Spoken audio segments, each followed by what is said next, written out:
ଅନେକ ଦିନ ତଳର କଥା। ଜଣେ ରାଜା ନିଜ ସଭାରେ କିଛି ପଣ୍ଡିତମାନଙ୍କୁ ବସାଇ ଧର୍ମ ଚର୍ଚ୍ଚା କରନ୍ତି।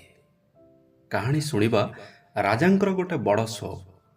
ଦିନେ ରାଜା ସେ ପଣ୍ଡିତମାନଙ୍କ ଭିତରୁ ଜଣକୁ କହିଲେ, ପଣ୍ଡିତ ମହାଶୟ, ଆଜି ଆପଣ ଏମିତି ଏକ କାହାଣୀ କୁହନ୍ତୁ ଯେଉଁଥିରୁ ଆମ୍ଭମାନଙ୍କୁ କିଛି ଶିକ୍ଷା ମିଳିବ। ପଣ୍ଡିତ ମହାଶୟ ଟିକେ ଚିନ୍ତା କଲା ପରେ କହିଲେ, ଶୁଣନ୍ତୁ ରାଜନ, ମୁଁ ଏବେ ଏମିତି କାହାଣୀ କହିବି ଯାହା ନିରାଟ ସତ୍ୟ। ଗୋଟେ ରାଜ୍ୟରେ ଜଣେ ରାଜା ଥିଲେ। ସେ ପ୍ରଜାମାନଙ୍କୁ ବେଶ ଭଲରେ ପାଳୁଥିଲେ। ରାଜାଙ୍କର 3 ରାଣୀ ଥିଲେ, ମାତ୍ର ସମସ୍ତେ ସନ୍ତାନ ଶୂନ୍ୟ। ଥରେ ଜଣେ ଜ୍ୟୋତିଷ ରାଜାଙ୍କୁ କହିଲେ, ରାଜା, ମୁଁ ଖଡ଼ି ପକାଇ ଦେଖି ସାରିଛି, ଆଉ 15 ଦିନ ପରେ ତୁମର ମୃତ୍ୟୁ ଯୋଗ ସୁନିଶ୍ଚିତ। ଆପଣ କ'ଣ କରିବେ? ହଁ, ଏପରି ହେବ। ଆପଣ ଯାହାକୁ ନିଜଠାରୁ ଅଧିକ ଭଲ ପାଆନ୍ତି ତାକୁ ସାଙ୍ଗରେ ନେଇପାରନ୍ତି। କିନ୍ତୁ ଯାହା ହେଇଯାଉ ପଛେ ମୃତ୍ୟୁ ସୁନିଶ୍ଚିତ। ରାଜା ଏକଥା ଭାବି ଭାବି ନିଜେ ନିଜେ କ୍ଷୀଣ ହୋଇଗଲେ। ମୃତ୍ୟୁ ଆଉ 5 ଦିନ ଥାଏ। ରାଜା ତାଙ୍କର ପ୍ରଥମ ସ୍ତ୍ରୀ ପାଖକୁ ଗଲେ। କହିଲେ, ରାଣୀ, ତୁମକୁ କିଛି କହିବାର ଥିଲା। ରାଣୀ ଏହା ଶୁଣି କହିଲେ, କୁହନ୍ତୁ ମହାରାଜ, ଆପଣ ମୋଠାରୁ କ'ଣ ଚାହୁଁଛନ୍ତି? ତାପରେ ରାଜା କହିଲେ, ମୋତେ ଜଣେ ଜ୍ୟୋତିଷ ଖଡ଼ି ପକାଇ କହିଛନ୍ତି ମୁଁ ଏଇ 15 ଦିନ ଭିତରେ ମରିଯିବି। ହେଲେ 15 ଦିନରୁ 10 ଦିନ ବିତିଗଲାଣି, ଆଉ 5 ଦିନ। ମୁଁ କହୁଥିଲି, ମୁଁ ତୁମକୁ ବହୁତ ଭଲ ପାଏ। ମଲାବେଳେ ତମେ ମୋ ସାଙ୍ଗରେ ଯିବ। ଜ୍ୟୋତିଷ ମହାଶୟ ଯାହା କହିଛନ୍ତି ଯେ ମୁଁ ଯାହାକୁ ଭଲ ପାଏ ତାକୁ ସାଙ୍ଗରେ ନେଇପାରେ। ଏହା ଶୁଣି ରାଣୀ ଟିକେ ହସି କହିଲେ, ମହାରାଜ, ଆପଣ କେମିତି ଭାବୁଛନ୍ତି ମୁଁ ଆପଣଙ୍କ ସହ ଯିବି ବୋଲି? ମୁଁ ତ ଏ ହାତରୁ ସେ ହାତ ହେବି। ଆଜି ଆପଣଙ୍କର, ହୁଏତ କାଲି ଆଉ କାହାର। ମୁଁ କାହା ପଛରେ ଯାଏ ନାହିଁ। ସମସ୍ତେ ମୋ ପଛରେ ଆସନ୍ତି। ଆପଣଙ୍କ ସହିତ ଯାଇପାରିବି ନାହିଁ। ରାଜାଙ୍କର ମନ ଭାରି କଷ୍ଟ ହେଲା। ରାଜା ସଙ୍ଗେ ସଙ୍ଗେ ଦ୍ୱିତୀୟ ରାଣୀ ନିକଟକୁ ଗଲେ। ରାଜା କହିଲେ, ରାଣୀ, ଗୋଟେ କଥା ପଚାରିବି, କହିବ? ରାଣୀ ଏହା ଶୁଣି କହିଲେ, କୁହନ୍ତୁ ମହାରାଜ। ତୁମେ ମୋତେ ଭଲ ପାଅ? ରାଣୀ କହିଲେ, ହଁ। ରାଜା ସମସ୍ତ ଘଟଣା ବଖାଣିଲେ। ତାପରେ କହିଲେ, କୁହ, ତୁମେ ମୋ ସହ ଯିବ? ଏହା ଶୁଣି ରାଣୀ କହିଲେ, କିଏ କହିଲା ମୁଁ ଯିବିନି ବୋଲି? ମୁଁ ନିଶ୍ଚୟ ଯିବି। ରାଜା ବହୁତ ଖୁସି ହୋଇଗଲେ। ତାପରେ ରାଣୀ କହିଲେ, କିନ୍ତୁ ଗୋଟେ ସର୍ତ୍ତରେ ମୁଁ ଯିବି।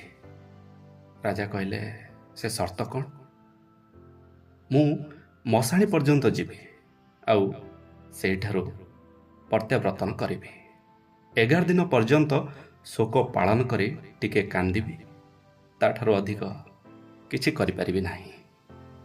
ରାଜା ଏହା ଶୁଣି ଆଶ୍ଚର୍ଯ୍ୟ ହେଲେ। ଆଉ ଟିକେ ବି ଡେରି ନ କରି ତୃତୀୟ ରାଣୀ ପାଖକୁ ଗଲେ। ତୃତୀୟ ରାଣୀକୁ ରାଜା ଏତେ ଭଲ ପାଉନଥିଲେ। ସେ କେତେ ଠିକ୍ କେତେ ଭୁଲ କରନ୍ତି କେବେ ଜାଣିବାକୁ ଚେଷ୍ଟା କରନ୍ତି ନାହିଁ। ହଠାତ୍ ରାଜାଙ୍କୁ ରାଣୀ ଦେଖି ବିସ୍ମିତ ହୋଇ ଚାହିଁ ରହିଲେ। ରାଜା ରାଣୀଙ୍କ ପାଖେ ବସି କହିଲେ, ଶୁଣ ରାଣୀ, ତୁମକୁ କିଛି କହିବାର ଥିଲା। ମୁଁ ତ ତୁମକୁ କେବେ କହିନି। ଆଜି ଗୋଟିଏ କଥା କହିବି, ତମେ ରଖିବ।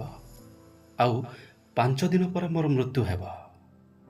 ସେ 2 ରାଣୀଙ୍କୁ ଡାକିଲି। ସେ ମନା କଲେ। ତମେ କ'ଣ ମୋ ସହ ମରିପାରିବ? ମୋ ସହ ଜୁଇରେ ଜଳିପାରିବ? ରାଣୀ ଟିକେ ହସି କହିଲେ, ହଁ ରାଜନ, ମୁଁ ତୁମ ସହ ଜୁଇରେ ଜଳିପାରିବି। ମୁଁ ତୁମ ସହ ଯିବି। 5 ଦିନ ପରେ ରାଜାଙ୍କର ମୃତ୍ୟୁ ଘଟିଲା। କାହାଣୀଟି ସରିଗଲା। ଏବେ ରାଜା ପଚାରିଲେ, ପଣ୍ଡିତ ମହାଶୟ, ଏ ତ କାହାଣୀ ଥିଲା। ଅଙ୍ଗେ ଲିଭାଇବା କଥା କ'ଣ ଥିଲା? ମୁଁ ତ କିଛି ବୁଝିପାରିଲିନି। ତାପରେ ପଣ୍ଡିତ କହିଲେ, ମହାରାଜ, ପ୍ରଥମ ରାଣୀ ଯାହାକୁ ରାଜା ବହୁତ ଭଲ ପାଉଥିଲେ, ସେ ଆଉ କେହି ନୁହେଁ, ଧନ ଟଙ୍କା ପଇସା ଯାହା ପାଖରେ ଥାଏ, ଜଣକର ସେ ନୁହେଁ। ଏ ହାତରୁ ସେ ହାତ ହୁଏ, ଆଜି ରାଜାର ତ କାଲି ଫକୀରର। ଦ୍ୱିତୀୟ ରାଣୀ, ଯେ କହିଲା ମଶାଣୀ ପାଖରୁ ଫେରି ଆସିବୁ ବୋଲି, ସେ ଆଉ କେହି ନୁହେଁ, ଆମ ଜ୍ଞାତି କୁଟୁମ୍ବ ବନ୍ଧୁ ପରିଜନମାନେ, ଯେଉଁମାନେ ଶବ ସହ ଯାଆନ୍ତି, ଶବ ପୋଡ଼ା ହେଲା ପରେ ଫେରି ଆସନ୍ତି। 11 କର୍ମ ପରେ ଧୀରେ ଧୀରେ ଭୁଲି ଯାଆନ୍ତି। ତାପରେ ରାଜା ପ୍ରଶ୍ନ କଲେ, ତୃତୀୟ ଜଣକ କିଏ? ସେ ହେଉଛି ଆମର ଧର୍ମ, ବିଦ୍ୟା, ଗୁଣ, ଯାହା ଆମେ ସାରା ଜୀବନରେ ଅର୍ଜନ କରିଥାଉ। କେତେ ପାପ କେତେ ପୁଣ୍ୟ, ସେସବୁ ଆମ ସହ ଜୁଇରେ ପୋଡ଼ା ହେବ। ସେଥିପାଇଁ ତୃତୀୟ ରାଣୀ ରାଜି ହୋଇଥିଲେ ରାଜାଙ୍କ ସହ ଯିବା ପାଇଁ। ଏହିପରି କାହାଣୀ ହେଉଛି ଆମମାନଙ୍କ ଜୀବନର କାହାଣୀ। ବାସ୍ ଏତିକି। ଯଦି ଏ କାହାଣୀ ଆପଣମାନଙ୍କୁ ଭଲ ଲାଗିଥିବ ତେବେ ଲାଇକ୍, ସେୟାର, ସବସ୍କ୍ରାଇବ୍ ନିଶ୍ଚିତ କରନ୍ତୁ। ଧନ୍ୟବାଦ।